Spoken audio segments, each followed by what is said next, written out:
Hello, this is Johnny Cycles with CyclesGaming.com here for my wrap up of the second friendly league I've played with my budget Gruul Dragons deck. And the exciting news is we went 3-2, so we get to open up a treasure chest. Which when you play dragons in modern, if you've been watching my videos, this does not happen very often. So why don't we go ahead and open up the treasure chest because it's so exciting, and then we will talk about the deck in a second. All right, 35 play points, love it. And Wojak Investigator from the new set. Another way for mono white to get some card advantage. And then Avon Heartstabber. So I don't think either one of these cards are worth anything. I guess I could look at this as the buy box promo, I think, or not the actual card here that we're getting the art, but you got this with when you bought a box. All right, well, we'll take the 35 play points. It almost pays for about half of what the league cost. See, I don't have that many play points to begin with, but anyway, so really excited, happy to go 3-2 overall. I mean, like I said in the last wrap up, the deck is competitive. We got fairly smashed in our first match against Rakdos Scam, certainly in game 1. Game 2, we had a chance. We just couldn't. They outvalued us with their mid-range game, basically, and yeah. So Rakdos Scam is a really tough deck to play when they have their natural scam draw like they did in our first game. Stripped us of 2 of our 3 non-land cards and left us dead, basically. And then game 2 is excuse me, I'm still sick, but game 2 is somewhat competitive, but they just outgrinded us. And so I think it's a winnable matchup. I've beat it before. It's not one of those matches where I'm like, I never win against this deck. So either way, it's a very frustrating deck to play against. The second match we played was against Eminent Titan, and that was fun. Very competitive. I think we were back and forth. They did their thing in game 1. We crushed them in game 2 and game 3. There was some back and forth play, but they were,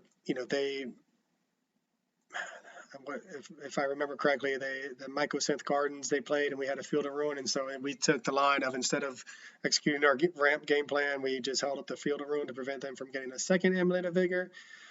Excuse me. And I think in hindsight, we were dead no matter what we did at that point. I think that they, if we had just continued ramping and ignored their Mycosynth Gardens, they would have just beaten us faster based on what they had in their hand and how that game ended. So Amulet Titan's a really hard matchup for us. Like I said, I think in that match we've beaten Amulet Titan many games. We've beaten, or in many matches we've won a single game, and I don't think we've ever won a match against them with dragons. I did beat the deck with my Lucas Surprise deck though. So I have beaten Amulet Titan before, just not with dragons, not with Gruul Dragons. And then in match number 3, we played against 4-color control. And this is where I feel like finally the Magic God smiled down on us. I played against 4 and 5 color money pile control before, and many times with this deck and other decks, and they seem to always have answers, never run out of cards. And in this match, they did run out of cards, and they didn't have all the answers. They had answers, but they couldn't kill our Storm Breath, which is one reason why we chose Storm Breath over some of the other dragons out there. So yeah, it actually went our way. We got lucky that they didn't have all the answers, and we took them down 2-0. And then same thing happened in match 4 against Living In. So that's the 4th of 4 decks that I would consider tier 1 or very close to tier 1.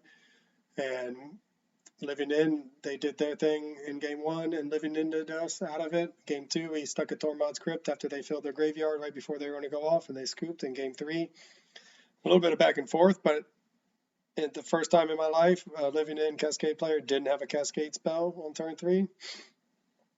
Maybe not the first time. First time against Living In. It's happened once against Rhinos where they didn't have the Cascade spell right on turn 3.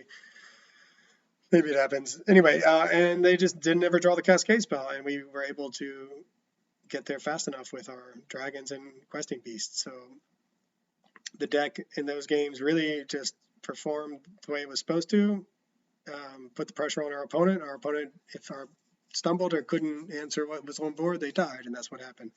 Match 5 was against a really sweet Merfolk brew, against Colt 45, I believe was his username, or her username, and very friendly, very nice opponent, saying it was their first time playing the deck.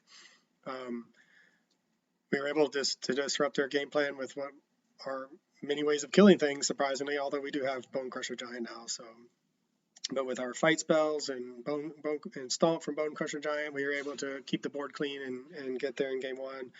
Mold of 5 in game two saw us sweep the board with a Brotherhood's End.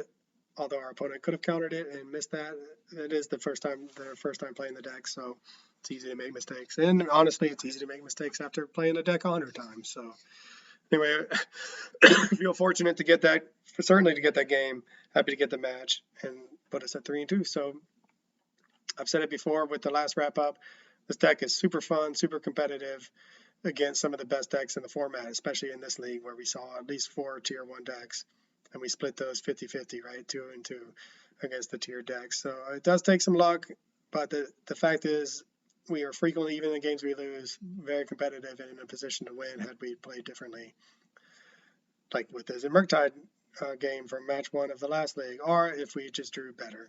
Sometimes we hit all lands, sometimes we miss lands. This league we did keep some one-landers and got lucky, so sometimes you just need to run hot. But the point is, this deck is competitive, is fun, and it's under $100. So if you're interested in a budget modern deck, if you like dragons, if you like synergistic kind of combo style ramp aggressive decks, then I guess that almost covers all the types of decks out there but control. But this deck is just super fun to play. It has so many sweet synergies and lines of play, and like I said, can compete and can win you some games and some treasure chests. So check it out. I hope you enjoyed the gameplay.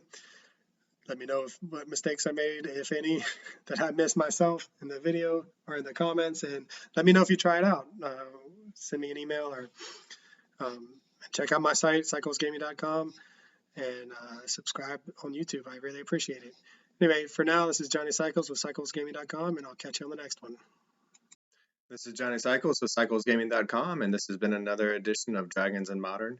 Be sure to go to my site and check out all of my original Magic the Gathering content, where I post articles and video of my janky modern brews in my commander decks. I'm also publishing a couple chapters every month for my science fiction fantasy novel called The Pod Kind. Check me out on YouTube as well. Click that subscribe button. I'd really appreciate it. And I'll catch you on the next one.